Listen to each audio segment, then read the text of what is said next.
Pero la idea es continuar en este camino de cómo usar la piel, cómo procurar la piel, cómo procesarla y terminar en el uso clínico. Y la presentación que viene a continuación se divide en dos partes. La primera parte es el procuramiento de la piel en nuestro ejemplo de donante vivo. Y en una segunda presentación les voy a hablar un poco de los usos clínicos de la piel.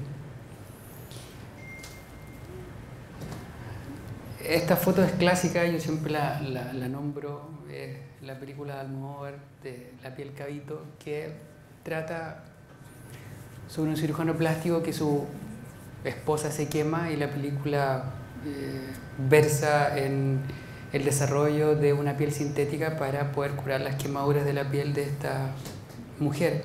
Obviamente, como buena película de Almodóvar, la trama es la excusa para contar la bajeza y la grandeza del ser humano. Y la piel es el órgano más grande del ser humano, es un órgano y siempre está la discusión, sobre todo cuando están los congresos de trasplante y tejidos, que el marketing siempre el corazón, el pulmón y el hígado son los más importantes, pero en realidad el órgano más grande del cuerpo es la piel. Tiene una superficie de 1,5 a 2 metros cuadrados, un peso de aproximadamente 5 kilos de un adulto con peso normal, y su integridad es fundamental para múltiples funciones fisiológicas, inmunológicas y también para la caracterización personal. Todas las fotos que van a ver son fotografías clínicas de nuestros pacientes y estos son los desastres que a uno le toca ver. Y cuando uno recibe este tipo de pacientes dice, bueno, ¿qué vamos a hacer con estos pacientes? Y el pilar, como adelanto, del manejo de los pacientes grandes quemados son dos. Uno es el soporte vital, que uno ya está acostumbrado con el COVID, de mantener la función fisiológica. Y el segundo gran pilar es sacar esta piel, entre comillas, muerta. Eso se llama una esclerectomía, y hay que hacerlo lo más precoz posible para disminuir la liberación de factores inflamatorios, y una cobertura precoz con tejidos propios del paciente y también con tejidos donantes. Y no solamente en pacientes quemados usamos piel, sino que hay otros desastres clínicos como la epidermolisis bulosa que requieren una cobertura. Y los injertos de piel se describen desde hace muchos años atrás. Los primeros registros se tienen en el año 3000 antes de Cristo, y cuando uno revisa la historia, en India a las mujeres adúlteras les cortaban la nariz como ejemplo de su o signo de su acción, y en el fondo la cirugía plástica empezó a tratar a estos pacientes con injertos de piel. Se sacaban trozos de piel del glúteo, se maceraban así como quien muele el ajo, y después se colocaban en la nariz.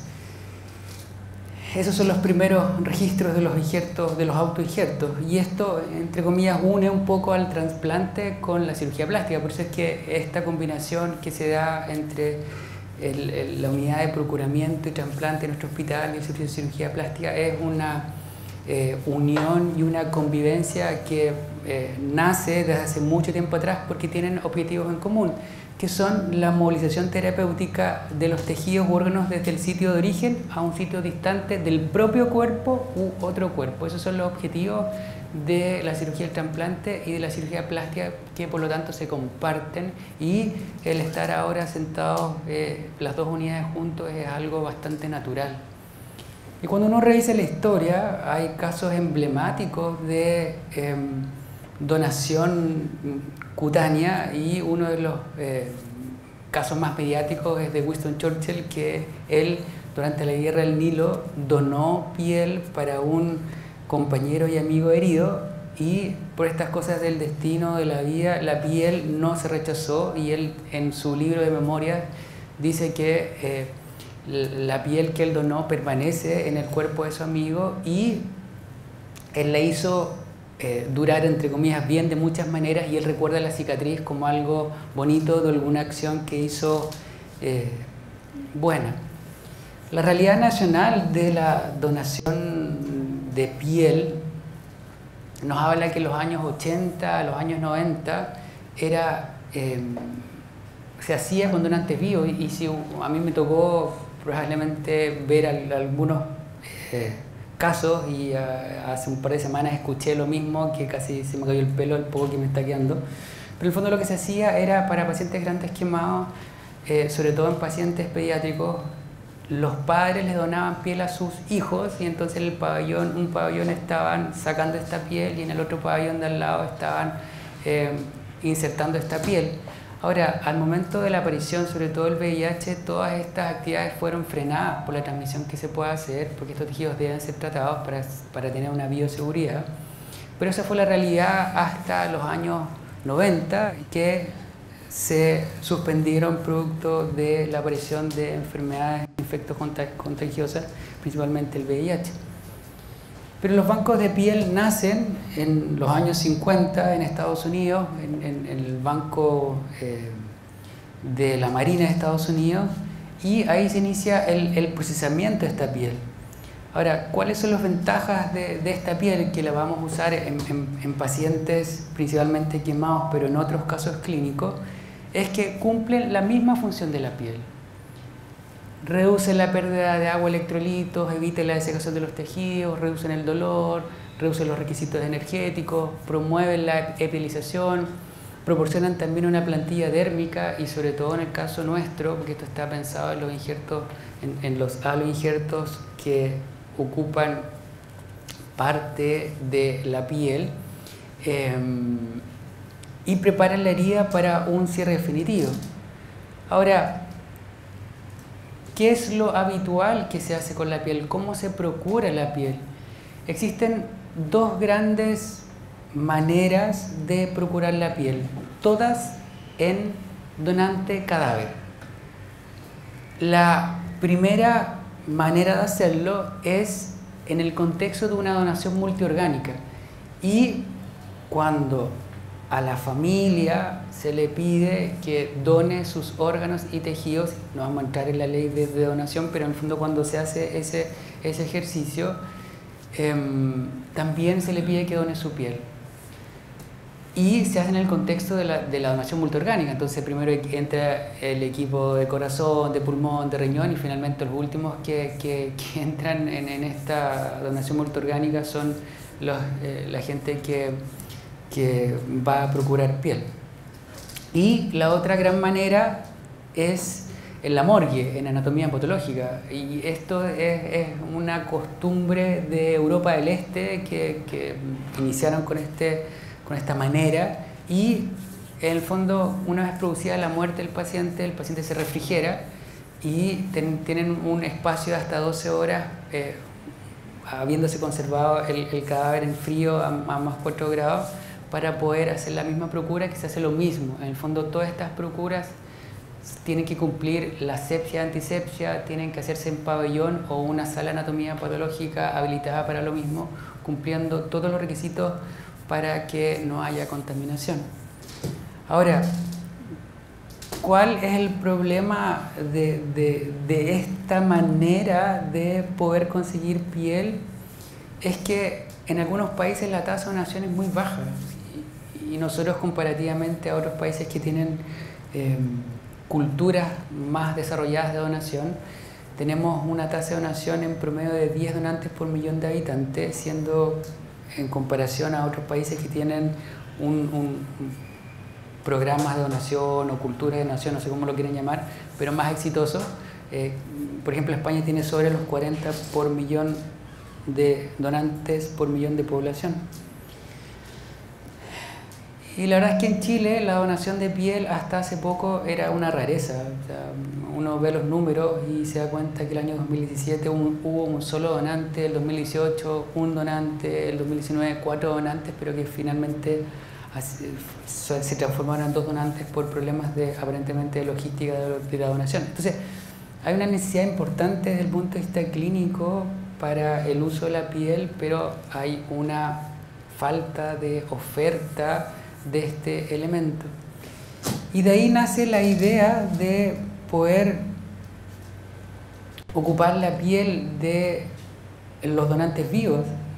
De esta piel, si ustedes ven, esta es la clásica foto del antes y después de la cirugía plástica, pero si ustedes ven, la paciente del lado derecho tiene estéticamente una redundancia cutánea del abdomen que al operarla podemos obtener una mejoría estética, a mi gusto, considerable, con resultados estéticos muy bonitos. Pero antes, esa piel que lograba este resultado estético iba a la basura. Y ahí está, en el fondo, esa foto es como casi cuando uno va, la foto es donde van a cacería y sacan este colgajo y uno se siente orgulloso de cada vez sacar un colgajo más grande. En algún momento dijimos, oye, esta cuestión, ayer les conté la historia de cómo en qué momento tuvimos este minuto de lucidez y de cómo poder ocupar esta piel ya no del donante cadavérico, ya no del cadáver, sino que en el fondo de los donantes vivos. Y esta es la fotografía cuando empezamos a ver de qué manera podíamos ocupar la piel. Y como les conté recién, en el donante cadavérico la forma de procurar piel es a través de esa maquinita que se alcanza a ver, que se llama dermátomo. Y en el fondo del dermátomo, a veces la gente se ríe o le da un poquito de ansiedad. Es como pasar una rodaja para sacar un quesito. Entonces saca la parte más superficial de la piel y esa es la forma de procurar la piel en donante cadavérico. Nosotros intentamos en una primera vez hacerlo de la misma manera, o sea, sacar esta piel que yo les mostraba en el diagrama para sobre esa piel que se ve acá, que es un colgajo con piel y grasita, pasar el dermátomo, pero nos dimos cuenta que perdíamos mucha piel y en realidad no era la solución. Y cuando ustedes ven el diagrama de la piel, a mano suya, a la izquierda, ven la toma de un injerto de piel parcial que tiene la epidermis y saca parte de la dermis. Las capas de la piel es epidermis, dermis y subcutáneo. Lo que uno habitualmente saca con un injerto de piel parcial es epidermis y parte de la dermis. Pero cuando ustedes lo hacen como piel total, logran la fotografía del lado derecho, o sea, sacan todas las capas de la dermis. Y eso, desde el punto de vista de utilización clínica, es muy bueno, porque la dermis es lo que le da la elasticidad a la piel. Por lo tanto, es un injerto o un halo injerto de características clínicas mucho mejores. Ahora, no se puede obtener un injerto de piel total con el donante de cadáver, porque ahí efectivamente sí vas a dejar una secuela. Entonces, esto solamente lo podemos hacer con donante vivo. Y ahí está el primer ejemplo que yo les decía, están pasando el dermátomo en un colgajo y ese, nuestro resultado, es el clásico injerto de piel parcial, pero lo que nosotros hacemos, y esa es la idea de este curso, porque este es el único lugar de Chile donde se hace esto. Entonces, ustedes que son los locales, cuando ven este tipo de cosas, como nos ha pasado, como que nadie sabe qué hacer, bueno, en fondo la idea es compartirlo para que lo puedan manejar. Ya después vendrá Nicole con el manejo de enfermería de estos haloinjertos. Pero esto es lo que hacemos. En el fondo, con tijera se desengrasa el colgajo y tenemos todo eso blanquito que ustedes ven, que es dermis. Ahora, la etapa inicial del procuramiento de piel viene, como todas las cosas, con los criterios de inclusión y exclusión. Se hacen exámenes de laboratorio y se ingresa a una base estadística para poder tener un seguimiento posterior del paciente. Ahora, cuando uno realiza procuramientos en cadáver, todos estos criterios de inclusión y exclusión son larguísimos, porque en el fondo el paciente, bueno, se está muriendo o se murió, entonces obviamente tiene un montón de criterios que uno tiene que chequear para que esa piel te sirva. Ahora, cuando uno opera un paciente de una cirugía de contorno corporal, se entiende que no tiene ninguna enfermedad importante que inhiba o que impida que ese paciente se opere. Entonces, en general, todos estos criterios de inclusión y exclusión, en realidad, que son testimoniales, y uno ve, en el fondo, enfermedad del sistema nervioso central, una paciente con Alzheimer, no se va a operar de una abdominoplastia porque se va a olvidar después por qué se operó, un paciente con demencia, con Parkinson, esclerosis múltiple, o sea, ni una posibilidad de operarse, entonces todas esas cosas, el checklist es muy rápido. Obviamente, criterio de exclusión, cáncer o tumores, nadie se va a operar con un cáncer avanzado, una cirugía de contorno corporal. Entonces, todas estas cosas que uno las nombra como criterios de exclusión y la verdad es que para el caso de los donantes vivos no se hacen. No es que no se hacen, en realidad no existen. Obviamente todos estos pacientes se tienen que hacer un chequeo de laboratorio para tener tejidos seguros. ¿Y a qué me refiero con tejidos seguros? Que no sean vectores de enfermedad de transmisión. ¿Cuál es el riesgo que uno tiene con el uso de los aloinjertos? Que eventualmente pudiera ser un vector de alguna enfermedad de este tipo. Por eso que los pacientes se hacen un chequeo para evitar la transmisión de virus hepatitis B, virus hepatitis C, anticuerpos contra el VIH, VRL, HTLV1 y 2, Chagas, citomegalovirus, que se me fue, pero en el fondo se hace un chequeo completo. Ahora, ¿cuáles son las etapas del procuramiento de piel? Bueno, la primera etapa es la selección del paciente. Como ya les dije, la selección del paciente aquí en realidad es muy fácil porque la mayor parte de los pacientes, por lo menos la experiencia nuestra, es que nadie se ha negado a ser donante. En el fondo, antiguamente, antes de que tuviéramos este minuto de lucidez, cuando yo le decía a los pacientes, hoy te vamos a sacar esta piel, y la típica chiste es que, doctora, hagamos una cartera, una billetera o una hermana chica, etc. Entonces ya ese chiste uno ya se lo sabía. Y ahora cuando uno les dice, oye, ¿sabes qué? Esta piel que antes iba a la basura, ¿te gustaría que pudiese servir para ayudar a niñitos quemados, para ayudar a pacientes con pie diabético? Y en el fondo la respuesta es automática que sí, y cuando uno además hace el feedback de vuelta y la retroalimentación y le dice, mira, ¿sabes qué? ¿Te acuerdas cuando tú donaste la piel? Mira, te quiero mostrar una foto, y tú le muestras la foto de algún paciente que con su piel se ayudó, el llanto es inmediato. Y yo, que soy medio emotivo, también son 2 llantos. Entonces, la primera etapa, ya una vez completada la selección del paciente, es el proceso quirúrgico propiamente tal. La resección, o sea, la idea es sacar piel donde haya redundancia. La abdominoplastia probablemente sea una de las cirugías que nosotros en número mayor hacemos, y la cual aporta una mayor cantidad de superficie. El abdomen inferior, en promedio, es el 3 al 4% de la superficie corporal total. En nuestra experiencia, al procesar esta piel, luego de se resecan los bordes y todo, pero al procesar esta piel tenemos 300 centímetros cuadrados en promedio. Ahora, eso no significa que no puedan haber otras cirugías como la reducción mamaria, que también aporten volumen, pero en general nuestra experiencia la tenemos más con abdominoplastia.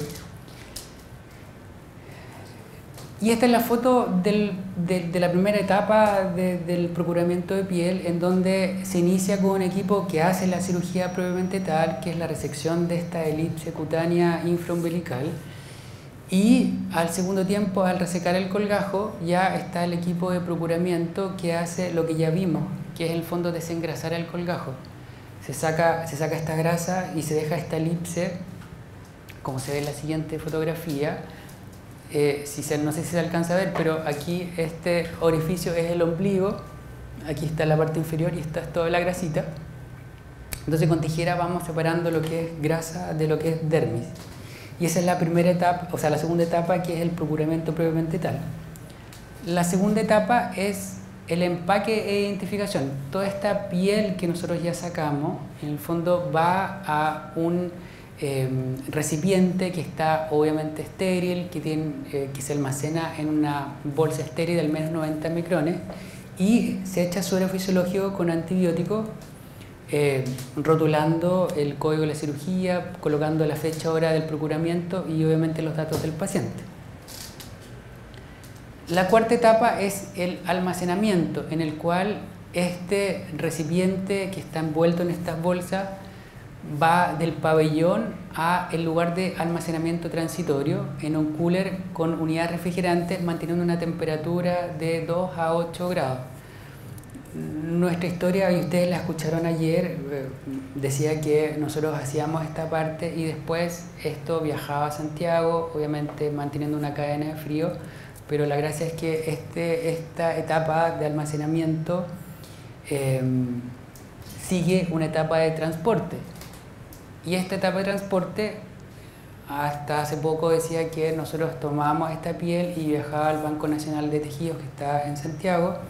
Siempre antes de 36 horas realizaba la procura, y nosotros teníamos también un cuento de logística. ¿Por qué? Porque habían días que nosotros podíamos procurar, porque habían días que nos podían recibir, tampoco podía ser el fin de semana, pero ahora la distancia entre el pabellón a el Banco Regional de Tejidos que se inauguró ayer es 100 metros, Aldito, no sé, menos. Entonces agarran la cuestión y la bajan, no hay problema ahora con el transporte.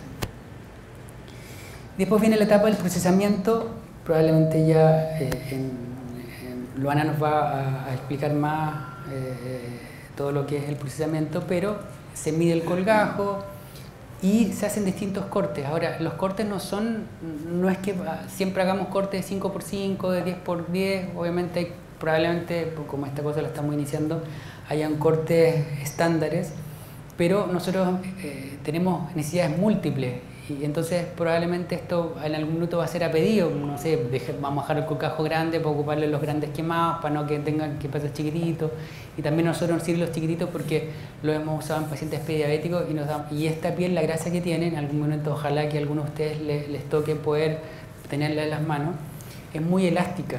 Entonces, al ser muy elástica, estos pedacitos que son de 5×5, cuando tú lo estiras, se transforma, no hemos medido cuánto, de hecho eso lo tenemos que hacer, no hemos medido cuánto nos da, pero nos da mucho. Y además, tenemos el as bajo la manga. Ayer vieron la fotografía del niñito de la amputación, probablemente la vamos a ver más adelante en la segunda presentación. Tenemos todas las técnicas para expandir esos tejidos. Entonces, uno puede mallar y expandirlo con una máquina con bisturí y transformar esa piel en 3 veces más, en 4 veces más, en 5 veces más. Entonces es una maravilla porque uno puede ocupar más estos tejidos. Entonces en el procesamiento se disminuye la carga bacteriana con lavados secuenciales y se rasura, se disminuye la carga bacteriana con estos lavados secuenciales y se van tomando muestras de cultivo. No viene al caso, pero en el fondo la idea es asegurarnos que esto no tenga ninguna contaminación. Entonces se toma un cultivo al momento de la cirugía, se toman cultivos seriados en los distintos momentos para asegurarnos que no haya ninguna transmisión. Ahora, y eso se toman cultivos etapa 3, 4 y toma 5 para tener un respaldo de estos cultivos van a ser negativos. Ahora, después viene la criopreservación y eso es una diferencia de la mayor parte de los bancos de tejidos. Usan lo que se llama el glicerol en altas concentraciones. Eso es muy fácil de, entre comillas, de procesar, pero obtenemos tejidos en el cual se mantiene la arquitectura del tejido, pero no son tejidos viables. Cuando tú criopreservas es un proceso un poquito más tedioso, pero tenemos tejidos que su ciclo celular termina se detiene al empezar la criopreservación, pero una vez al descongelar, ese tejido es viable. Así que eso es muy bueno, porque es muy bueno y le da la característica final a nuestros tejidos que son viables.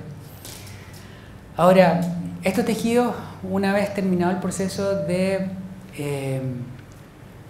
manejo con glicerol al 10% para criopreservar, se mantienen en cuarentena. ¿Y eso en cuarentena qué significa? Que hasta que tú no tienes todos los resultados de los cultivos y sabes que no tienes ninguna bacteria, ni tus exámenes del paciente también negativos, hasta ahí se mantienen los tejidos en cuarentena. Una vez que ya tienes todos los cultivos negativos, hay algunos microorganismos que uno puede aceptar también que estén, pero en general el concepto es que no haya ningún microorganismo presente. Ahí se liberan para seguir ¿cómo se llama? El proceso que termina con la esterilización de los tejidos. Cuando uno esteriliza los tejidos, se asegura de tener tejidos estériles. Y esta esterilidad se logra a través de la irradiación, ¿vale? Obviamente las dosis de radiación son dosis bajas para mantener la arquitectura de los tejidos, pero a su vez dosis que permiten asegurar la esterilización. Después se realiza la validación, la liberación y los registros. Todos los datos del paciente van a un sistema computacional que permite hacer un seguimiento. ¿Cuáles son las características distintivas de los tejidos? Es que de un donante pueden salir, se pueden ocupar en muchos pacientes. ¿Por qué? Porque en el fondo el trozo de piel de 20 por 30, en el fondo se pueden partir de cuadritos y estos múltiples cuadritos pueden ir a personas distintas. Entonces no es lo mismo un tipo que recibe un trasplante de riñón que es un donante, un receptor. El tejido puede ser un donante, múltiples receptores y en todos esos receptores pueden haber hechos clínicos que le hagan prender la ampolleta y decir, oye, aquí hubo una infección de este paciente, algo hicimos mal, no era parte del proceso. Entonces es importante los registros. Ahora, en algún minuto se hizo un reportaje del camino del tejido, desde que se procuraba hasta que llegaba al receptor. Siempre, una vez ya irradiado el tejido y una vez ya criopreservado, el transporte es en cadena de frío a menos 80. Ojalá que en algún minuto puedan visitar el banco y ver estos refrigeradores que están a menos 80. Y el traslado también, una vez ya criopreservados, tiene que hacerse a esta temperatura. Ahora, todo eso para obtener esos tejidos, ese fue el primer aloinjerto que ocupamos de manera clínica, y en el fondo son bolsitas que están doble embaladas para que la siguiente esté estéril. Y después viene el uso clínico, es una fotografía icónica de nuestro primer paciente. Ahora, ya lo he nombrado en algunas ocasiones y esto probablemente lo vamos a trabajar más para compartirlo, pero nosotros creemos que la donación de donante vivo en este tipo particular de abdominoplastías permite dar un escalón inicial que no existía antes. Antes al paciente o a la sociedad se le pedía que donara un órgano o un tejido, muchas veces de un familiar que está en un proceso de dolor. En cambio, esto se da en un ambiente de alegría, se da en donar algo que al paciente le sobra, y es como a los niñitos cuando ya van creciendo y el juguetito ya les va quedando, ya lo tienen abandonado porque ya no quieren jugar con el osito, sino que quieren jugar con el play. Entonces este osito sí, en el fondo es probablemente útil para el hermanito chiquitito, pero uno le tiene que enseñar a compartir, a ser solidario. Entonces esto es un escalón inicial que nos permite hacer esto. Esta es la fotografía, lo que yo les enseñaba, y esto se dio casualmente. En algún minuto de la consulta llegó un paciente que nosotros le habíamos hecho un aloinjerto de piel total para un manejo del pie diabético, que este paciente está caminando, debería estar amputado, y él es un paciente que es súper agresivo, y la Marjorie, que yo siempre la nombro porque a ella le encanta salir en todos lados, y se encontraron los dos, de repente yo tenía en un box, y me consulta, los que han ido son dos salitas, una al lado de la otra, más la sala de espera. El paciente estaba haciéndose una curación, llegó y yo lo encontré a los dos, uno en mi box y uno en el box de al lado. No sé si el comité de ética me va a echar, pero en el fondo le dije, ¿sabes qué? Yo te voy a presentar a un amigo que tengo acá, y yo te voy a presentar a un amigo que tengo acá. Y fue como estos programas de gente que se habían perdido por años y nunca se habían visto. Los dos se pusieron a llorar, así como un desastre. Te doy las gracias por haberme ayudado, yo camino gracias a ti, pucha, tú permitiste que mi cirugía se completara y soy tan feliz contigo. Esas cosas que pasan, no está programado. Y obviamente esto ya se empezó a hacer ya un poquito más público, y esto tiene el concepto que les quiero compartir de que este altruismo, esta ayuda, y que ya, como dice el Mercurio, ya los chilenos pueden donar piel de su cirugía plástica para ayudar a otras personas, y esto se hace solamente acá. Este chiste de los zapatos, y cuando uno se pone a ver, este chiste es verdad, o sea, la gente dona y hay una tienda de artículos de piel humana. O sea, esto no es un chiste, esto es la realidad y son carísimos de ellos. Ellos en su página web dicen que tienen su venta cerrada porque ya tienen muchos pedidos, entonces ya lo tienen ahí de monería. Y esta donación nos permite linkear con nuestro segundo eslabón o escalera de la donación, que es la donación de sangre, que en el fondo es donar a algo que uno puede recuperar hasta finalmente llegar a la donación de órganos y tejidos. Dos mitos que se echan abajo con este programa, que es que los pobres le donan a los ricos, pasa a cambiar con que los ricos les donan a los pobres, porque la gente que ingresa o tiene la posibilidad de hacer cirugía de contorno corporal son gente que tiene que tener recursos para poder hacerlo. Y el otro mito es la desfiguración, o sea, ¿cuál es el miedo que tiene la gente de donar piel? Es que siente que su familiar que acaba de morir en el fondo va a quedar desfigurado, y obviamente ellos no quieren recibir a un paciente en carne viva como yo he escuchado, sino que en el fondo ahora pasamos a esto, que en el fondo aquí es una refiguración del cuerpo. Ese mito se echa abajo. Y esa es la foto de nuestro la primera procura hace ya más de un año, o sea, como pasa el tiempo. Y ahí está el equipo, yo obviamente siempre con la mascarilla abajo. Y abajo tienen el cobijo cutáneo ya procurado, ya desengrasado. O sea, esa es la primera parte de la presentación y es el procuramiento de la piel. No sé si tienen alguna consulta, porque ahora la segunda etapa es ver cómo usamos esta piel. Bueno, la segunda presentación es, bueno, cuando empezamos con esta idea, y no sé si los que vinieron ayer se acuerdan que todo esto parte por una paciente que se quemó y necesitábamos piel y teníamos piel de sobra en nuestra guatita delantal, y en el fondo de alguna manera había que ocuparla. Entonces, no solamente es procurar piel, sino que, bueno, ¿cómo la vamos a ocupar? O sea, esto en el fondo, ¿de qué manera se ocupa? Y la historia, y uno conversa con los grandes próceres de la cirugía de quemado y con los actuales, y la mayor parte nunca han tenido injertos de piel en su mano. O sea, uno dice, ya, pero ustedes son los especialistas en esta cuestión, o sea, ustedes, los libros dicen que uno tiene que sacarle la piel y colgarle piel, y ¿quién ha tenido piel en su mano?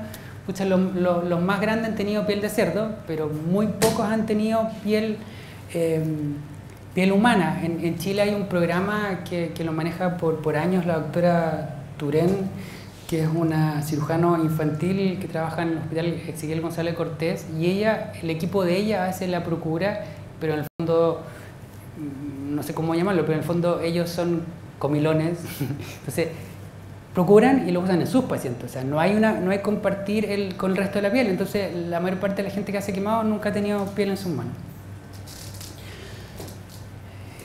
Y en cirugía plástica siempre está el concepto de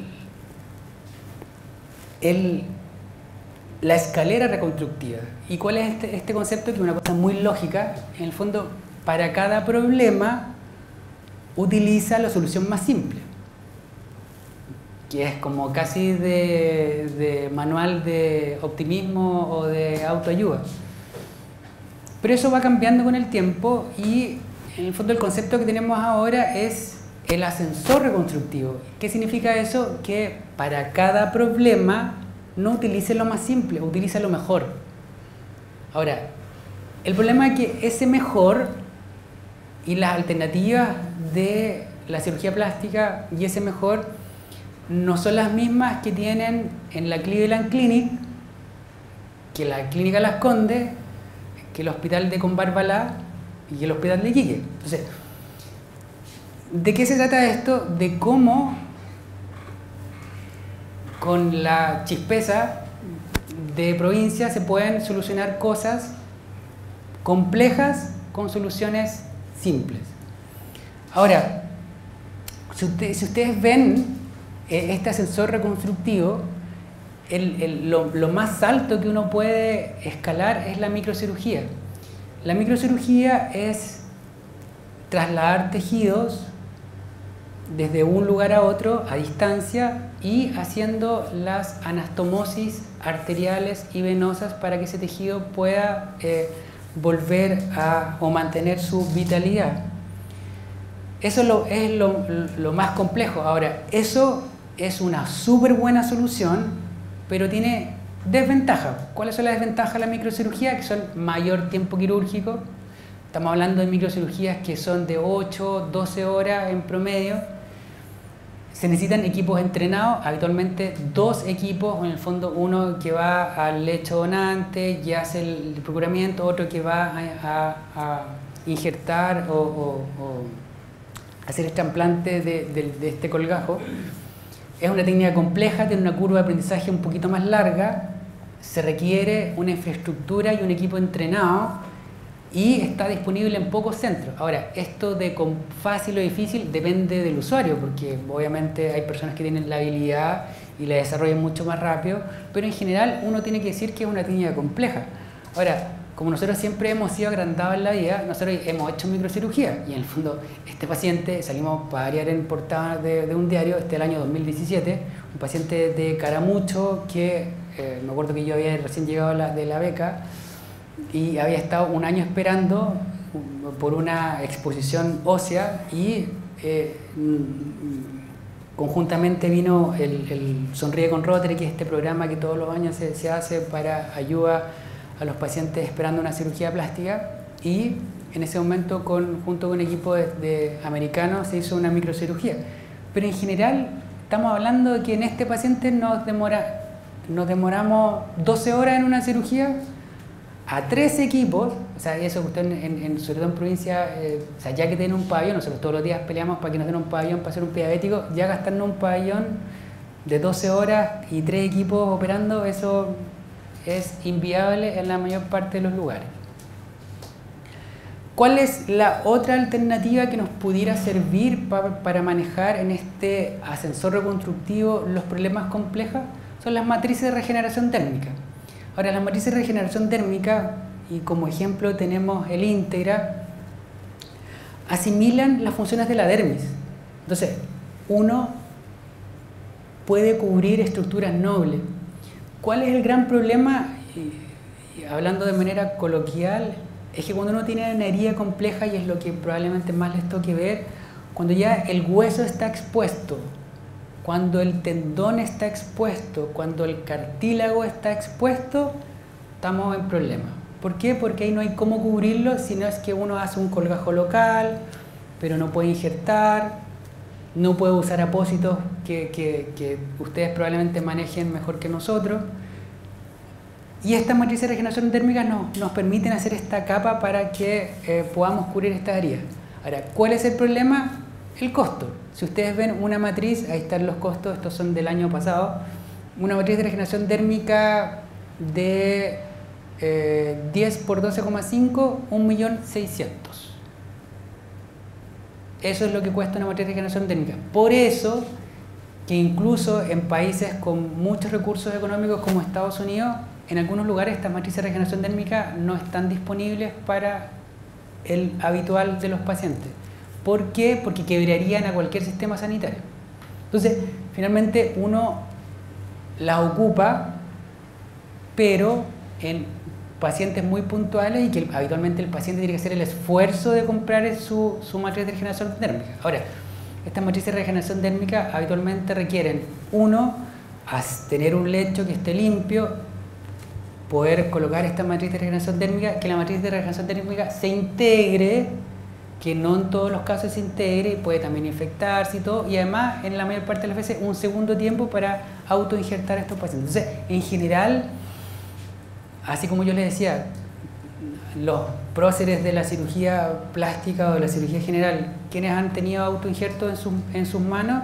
Muy pocos. ¿Quiénes han tenido matriz de regeneración térmica? Habitualmente los únicos que levantan la mano son la gente que trabaja en las mutualidades, que las mutualidades, claro, pues tienen todos los recursos para poder hacerlo, pero el resto de los mortales en el hospital público yo no he visto. Y ahí sale esta búsqueda de estos trajes a medida, de estos sustitutos cutáneos, dentro de los cuales aparecen los haloinjertos. Y los haloinjertos, como yo les comentaba anteriormente, cumplen las mismas funciones de la piel, porque en el fondo esto es piel. Yo siempre le digo cuando converso a la gente, mira, esto es igual a la leche materna. Cuando empezaron a buscar sustitutos de la leche materna, hicieron 1000 vueltas. 1000 vueltas para desarrollar una leche artificial, para después de muchos años decirnos, oye, ¿sabes que en realidad la leche materna es mejor que cualquiera de nuestros sustitutos? Porque además da toda la parte inmunológica y además viene todo con todo el cuento del apego. Así que esto es lo mismo. O sea, en el fondo la ingeniería de tejidos se ha dado 1000 vueltas para después en todos los trabajos científicos decir, ¿sabes que en realidad esto es bueno, pero no es comparable a la propia piel de los pacientes? Ahora, ¿en qué pacientes usamos haloinjertos? Les vuelvo a repetir. El concepto actual es que el haloinjerto se usa en los grandes quemados. Perfecto. ¿Por qué se usa solo en los grandes quemados? Pues como hay tan poco, bueno, lo vamos a usar en lo más necesario. Pero en el fondo tiene múltiples indicaciones. Entonces, como nosotros éramos los únicos que teníamos piel y en realidad hicimos una experiencia inicial con varias patologías, les queremos compartir en qué lo podemos usar y cómo funciona esto. Y esta fotografía resume los usos clínicos del haloinjerto y cómo evoluciona. La fotografía superior izquierda de su vista es una amputación transmetatarsiana que sufrió su colgajo. Esto ya se expuso. Alguien amputó, cerró su muñón, pero se expuso. En el servicio de cirugía clásico antiguo, sobre todo en los cuales la cirugía plástica es lo menos importante, y aquí es como el póker, vesícula le gana a quemado, colon le gana a colgajo, así nos vamos, entonces nosotros siempre no tenemos ni una, perdimos siempre. En pacientes en los cuales se expone el hueso, ¿cuál es la conducta habitual? Amputación en nivel superior. Y se para de conversar, o sea, al tipo se le expuso el hueso, señor caballero, pero doctor, por favor, no. Y vamos arriba. Entonces, y hay además niveles de amputación que están definidos. O sea, en el fondo no es que yo le pueda cortar un pedacito más arriba, o sea, para hacer un muñón funcional y que el paciente pueda recuperar su deambulación, hay muñones definidos. Si no te funcionó la transmetatarsiana, te vas a infracondyle. Ahora, ¿cuál es el problema desde el punto de vista social y económico de eso? Es que tú transformas un paciente que es útil para la sociedad en un paciente que va a ser una carga para la sociedad. Entonces, cuando el jefe de servicio tiene la presión de que tiene 10 pacientes acostados en el pasillo y que tiene que sacar y barrer su servicio para poder entrar más pacientes, en el fondo el tipo está viendo ese momento, pero resulta que a largo plazo amputar a ese paciente rápido para desocupar una cama significa que ese paciente a ustedes en el fondo van a tener que pagar que esté lisiado en el fondo para más adelante. Entonces, esa es la fotografía inicial, y la foto del centro es la fotografía en el postoperatorio inmediato de un haloinjerto. No, perdón, no es postoperatorio inmediato, es un postoperatorio a los 7 días. Ahora, si ustedes ven ese injerto o trasplante de piel, ustedes ven un injerto vital. O sea, eso prende completamente. Nosotros en cirugía plástica siempre tenemos el concepto, y yo lo he ido como cambiando con el tiempo y he leído, y probablemente sea cierto, uno siempre tiene el concepto de que mientras más delgado sea el injerto, tiene un mayor porcentaje de prendimiento. Nuestros injertos de piel total son gruesísimos. Yo cuando coloqué el primero dije, esta cuestión no va a prender jamás. O sea, para que llegue sangre desde la dermis hasta arriba, esta cuestión no va a resultar. Y cuando descubrimos el injerto, porque nosotros, y la Nicole lo va a conversar probablemente un ratito más, nosotros todos nuestros aloinjertos los fijamos con un sistema de aspiración negativa, que es el fondo del VAC. Entonces eso permite que se adhiera mejor y que tenga un mejor porcentaje de prendimiento. Pero cuando hicimos el primero, y no sé, yo tenía en la mente que iba a funcionar, pero eso es en la mente tengo muchas cosas, que en realidad no todas son ciertas. Cuando lo descubrimos, claro, estaba prendido. Y fue así como, ups, maravilloso. Esta cuestión es demasiado maravillosa. Ahora, nosotros sabíamos que la evolución natural de estos aloinjertos es al rechazo. Cuando ustedes ven las capas de la piel, la capa más superficial, que es la epidermis, tiene las células de Langerhans, que son el sistema inmunológico de la piel, y esos en el fondo van a rechazar ese tejido.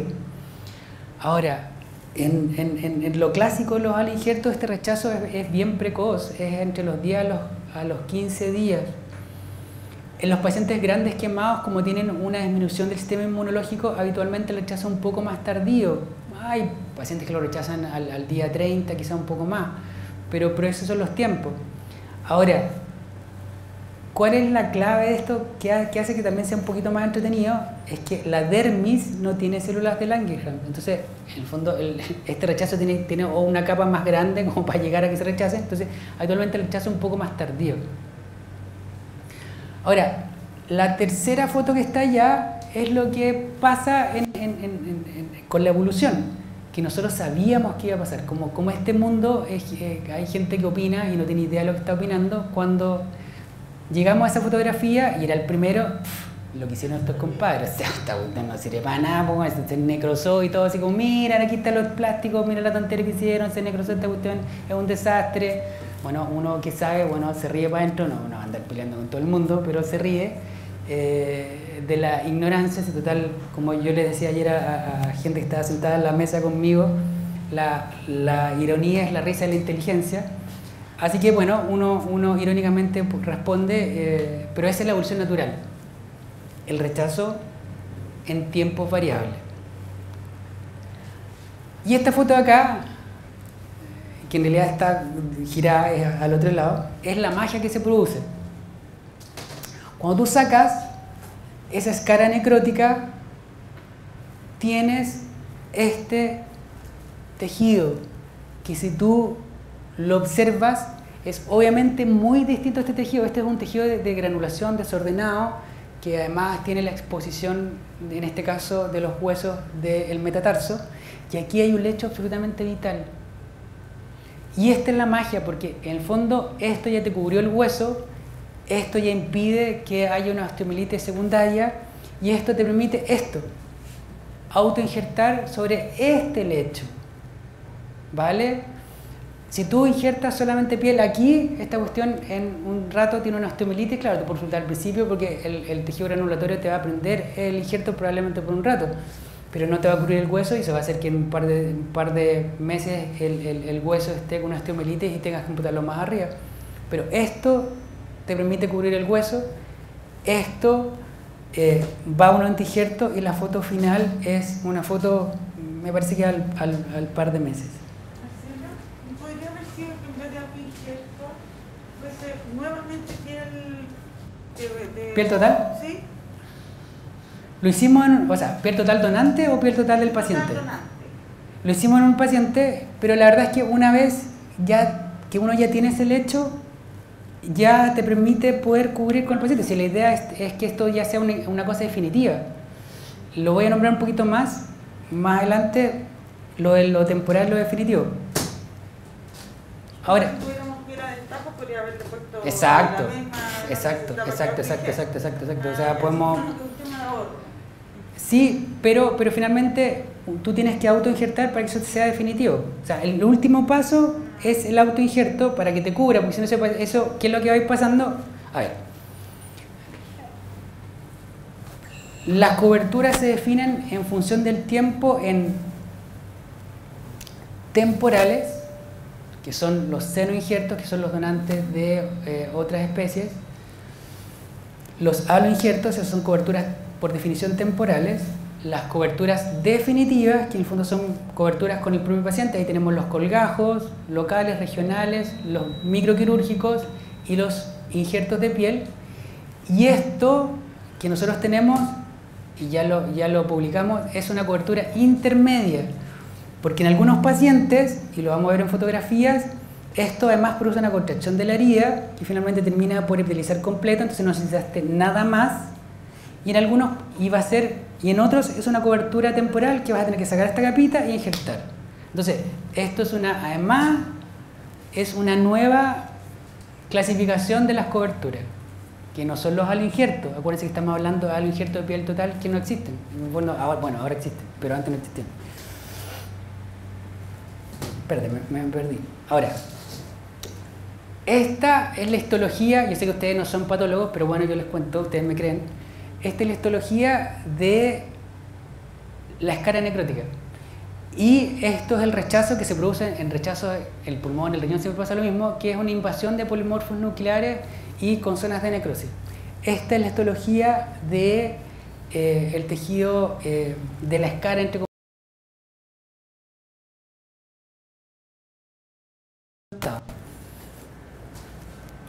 Y esta es la magia.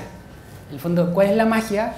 Que cuando tú vas a hacer la histología al lecho, tú tienes fibroblastos y vasos de neoformación que corresponden al donante.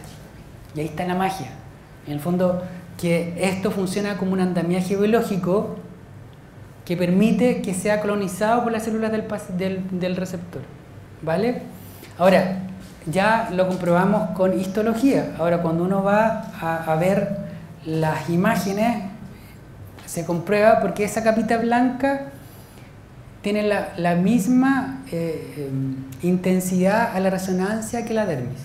O sea, esa es la neodermis que se forma con el donante, que después nosotros vamos a ir a o injertar o a dejar que evolucione por segunda intención y se cierre en forma definitiva.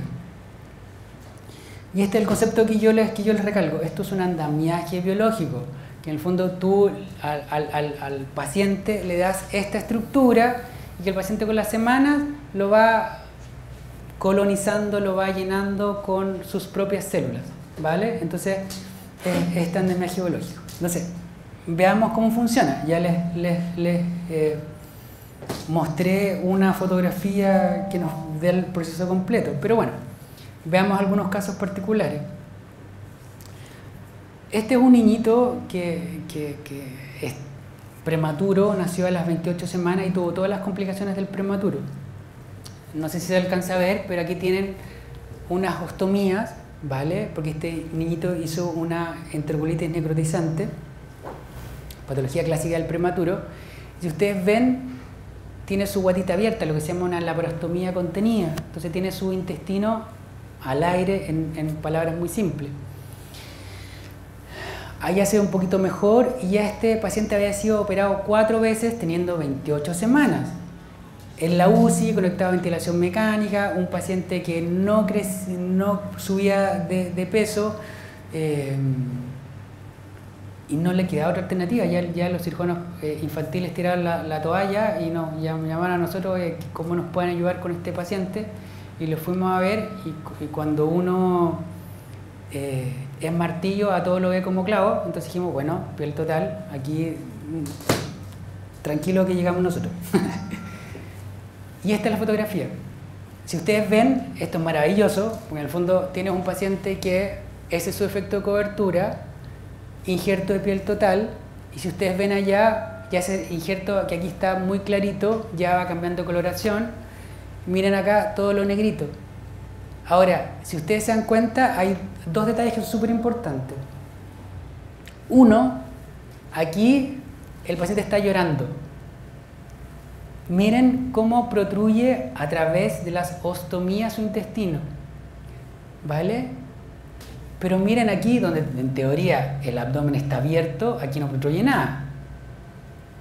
¿Y por qué pasa eso? Porque la capa que te da la dermis es tan potente que funciona como una especie de fascia, que en el fondo aquí es una estructura mucho más resistente.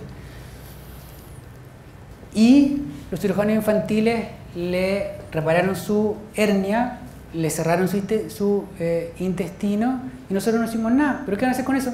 Nada. ¿Pero cómo no van a hacer nada? Nada. Sí, eso se va a cerrar solo, pero todo así como en signo de interrogación. Ahí está. Ahora, eso permitió sacar al paciente el ventilador mecánico, eso permitió que el paciente creciera, ese paciente ahora está en un hogar por otros motivos, pero en el fondo lo pudimos sacar, fue una solución simple para un problema muy complejo. ¿Vale? Es el COSOES, claro. Uno ya cuando va pasando el tiempo tiene algunos pacientes icónicos, quizás se acuerdan de los nombres. Esta paciente es una paciente extranjera que tuvo la suerte de vivir por muchos años en Italia. Ella es peruana y cuando estaba en Perú debutó con un sarcoma del cuero cabelludo. Y para que ustedes se hagan una idea, en cirugía plástica el cuero cabelludo es una región anatómica para nosotros muy compleja porque es muy difícil movilizar los tejidos. No te dan, en el fondo por un defecto de 5×5 tienes que hacerle colgajos de todo el cuero cabelludo para poder cerrar un defecto. Y esta paciente la habían operado 5 veces. Y cuando hay cirugías y hay incisiones, se corta la irrigación sanguínea. Entonces yo no puedo hacer más colgajos porque ya, en el fondo, cada vez que hace un colgajo ya me quita las alternativas. Entonces esta paciente tenía la indicación de la resección de ese tumor, tiene una exposición ósea. ¿Y qué es lo que hicimos? Fenestramos este cráneo para que pudiera tejer tejido de granulación y para que nuestro injerto o trasplante de piel total resultara, y ahí estamos colocando el trasplante y pasa esta magia. Si ustedes ven, miren el tamaño del defecto, esto ya va iniciando su rechazo, pero miren, en el fondo esto se va achicando y va apareciendo por los bordes este tejido de dermis, porque no es un tejido de granulación. Y finalmente, me falta actualizar las fotos, pero esa es la fotografía actual. O sea, no, esa no es la actual, pero ahora está cerrado completo. Y eso fue lo que hicimos. O sea, esta paciente necesitaba una microcirugía, hacer un trasplante, sacarle tejido del muslo, ir a colgarlo arriba, que prendiera o no prendiera, en época de pandemia, un desastre. Solución fácil. Y esto al principio cuando nosotros iniciamos este camino comenzó pensado en los niñitos quemados, o sea, así era la idea. Y este caso para nosotros marcó un momento en que nosotros dijimos, ya esta cuestión tenemos que sacarla adelante, porque nosotros recibimos a este paciente quemado al mismo tiempo que en Santiago una mamá dejó olvidado a su hijito en su casa con el hermano chiquitito. Hubo un incendio en la casa, se quema el niñito y el niñito a los 2 días se murió. Mismo paciente recibimos nosotros y nosotros hicimos un trasplante de piel. Ahora, esta foto uno ya se pone creativo con el tiempo, pero era una cosa para representar, y este es el ombligo. Este es un colgajo, parte de un colgajo abdominal, aquí está el ombligo, obviamente después lo estiramos y todo y quedó así. Pero este paciente, mira cómo se va rechazando, pero mira cómo va epitelializando la otra zona. Este paciente está en su casa, obviamente bien, teniendo las mismas características que en Santiago, que uno esperaría que le fuera mejor allá, y que los estadísticas también dicen que le debería ir mejor allá, pero este paciente aquí sí se pudo salvar, no porque nosotros fuéramos extremadamente inteligentes, sino que porque nosotros teníamos la posibilidad de tener piel a nuestra disposición. Y esta foto marca un poco lo que yo les decía de la elasticidad del tejido.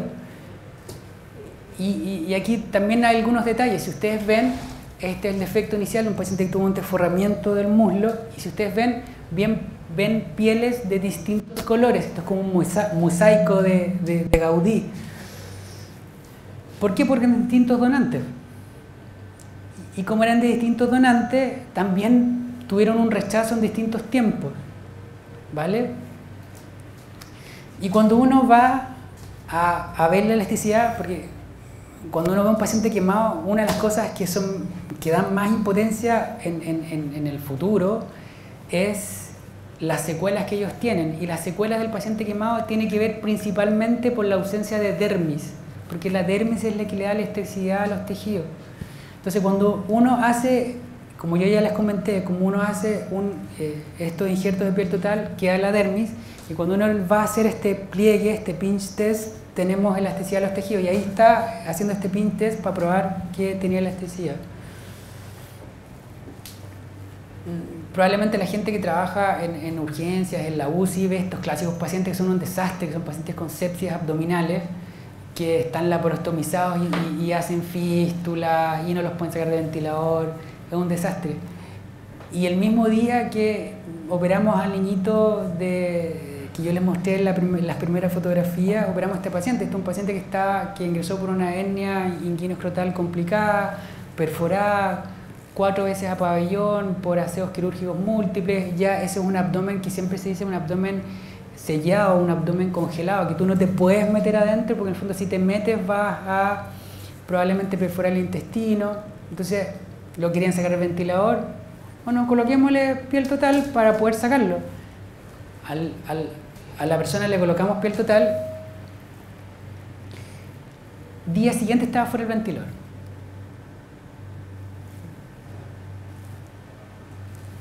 Esa fotografía que tienen allá, que ustedes ven, o sea, yo no logro diferenciar el color de su piel normal de la piel del donante.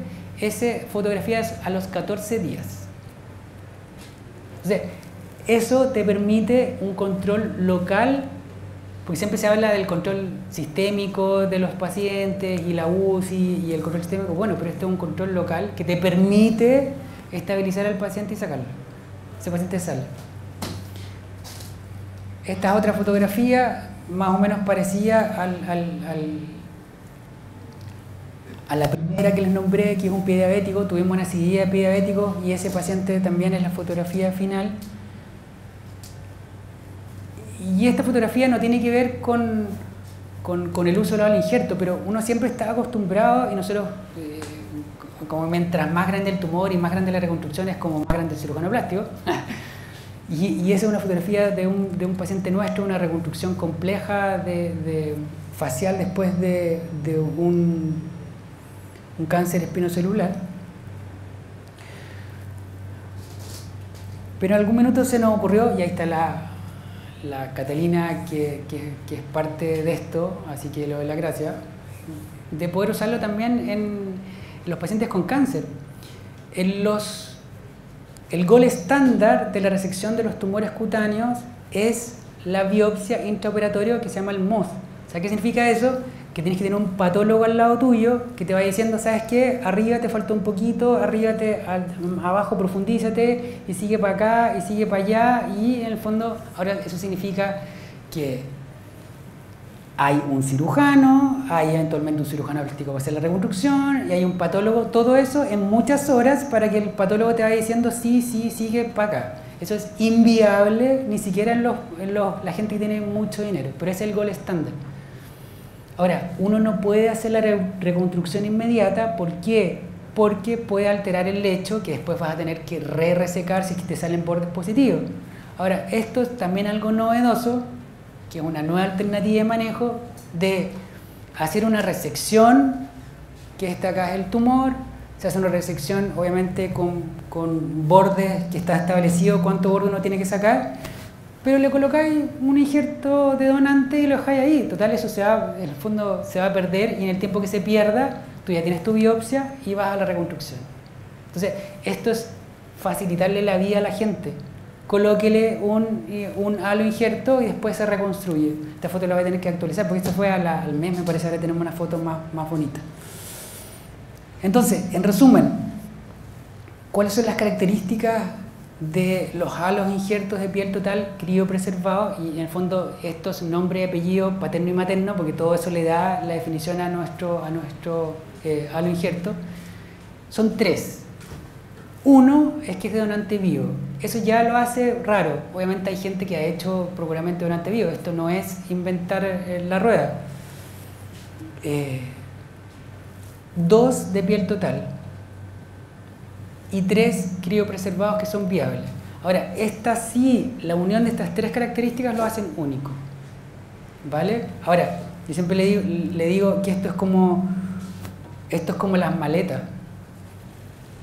Y cuando uno revisa la historia, el transportar los utensilios de las personas es una necesidad que está desde que el hombre está en la tierra. Y la rueda se inventó el 4000 a.C., pero resulta que la maleta con rueda se inventó a fines de los 80. O sea, a ninguna persona se le había ocurrido colgarle rueda a la maleta, y de repente algún tipo que se hizo multimillonario se le ocurrió colgarle rueda a las maletas, y todos dijeron, oye, pero si esta cuestión era tan obvia, ¿cómo no lo habían hecho antes? Si esta cuestión Pero bueno, no, a nadie se le había ocurrido estando ahí. Muchas veces la creatividad tiene eso, de unir cosas que existían. Ahora, como yo les decía anteriormente, actualmente tenemos la clasificación de los tipos de cobertura según el tiempo, en coberturas temporales y en definitiva. Y estos haloinjertos de piel total nos permiten hacer una cobertura intermedia, que en algunos pacientes va a ser temporal y en otros pacientes va a ser definitiva. Ahora, los haloinjertos entonces son un andamiaje biológico que es colonizado por células del paciente, lo que nosotros hemos llamado una neodermis. Permite las coberturas de estructuras como hueso, cartílagos, tendones. Es de fácil uso, sin necesidad de especialización ni infraestructura. Es de bajo costo. Nosotros vamos a calcular, cuando ya iniciemos nuestro proceso, cuánto nos va a costar el centímetro cuadrado de halo injerto. Se lo vamos a calcular, pero eso lo tenemos que comparar con los millones que cuestan la otra alternativa, que son las matrices térmicas. En general, en el mundo se dice que un halo injerto tiene un costo de 1 euro por centímetro cuadrado, así que yo creo que deberíamos andar medio parecido. Así que es de bajo costo. Ahora, para los que tienen ganas de revisar esto, esto ya está como resumen en la revista chilena de cirugía, y sale en extenso ahora en enero. En un par de semanitas más debería ya salir nuestra experiencia en local. Ahí hay hartos detalles, y para los que ya son más ñoños como yo, esto también lo pueden revisar en la web. Está nuestro trabajo publicado en un capítulo de un libro que está online, así que ahí pueden ver más detalles de lo que les acabo de comentar. ¿Alguna duda?